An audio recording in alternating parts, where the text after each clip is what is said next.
Goeiemiddag, goeienaand, my naam is Meiring de Wet en in hierdie 2-minuut video gaan ek vir jou die evangelie van Jesus deel deur 5 woorde te gebruik. Hierdie 5 woorde is God, skepping, sonde, kruis en koninkryk. Nommer 1, God. Wat ons leer in die Bybel oor God is dat hy liefdevol is, dat hy barmhartig is, maar dat hy ook heilig en regverdig is. En hierdie God word vir ons geopenbaar as die drie-enige God, Vader, Seun en Heilige Gees. En vanuit hierdie oorvloed van God se liefde het hy ons geskep, tweede woord, skepping, vir 2 redes. Om in verhouding met God te leef en om hom te verheerlik met wie ons is en met alles wat ons doen. Maar derde woord, nommer 3, weens die sonde, weens ons rebellie, dis nie 'n toeval dat dit die middelvinger is nie.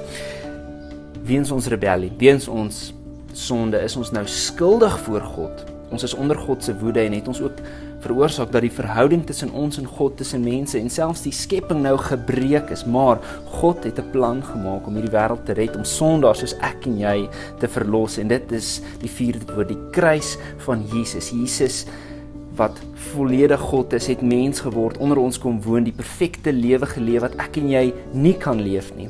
En hy het ook die perfekte dood gesterf aan die kruis wat ek en jy moes sterf. En hy het die prys betaal vir ons sonde en hy het die verhouding herstel. Hy het versoening gebring tussen alles wat in hemel en op aarde is. En deur dat ons nou bekeer van ons sonde, deur hierdie boodskap te aanvaar, ons vertroue in Christus alleen te plaas, ontvang ons die ewige lewe.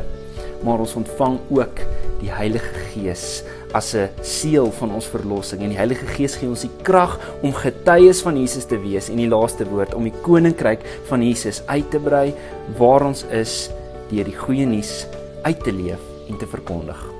Hoop julle het 'n lekker dag. Cheers.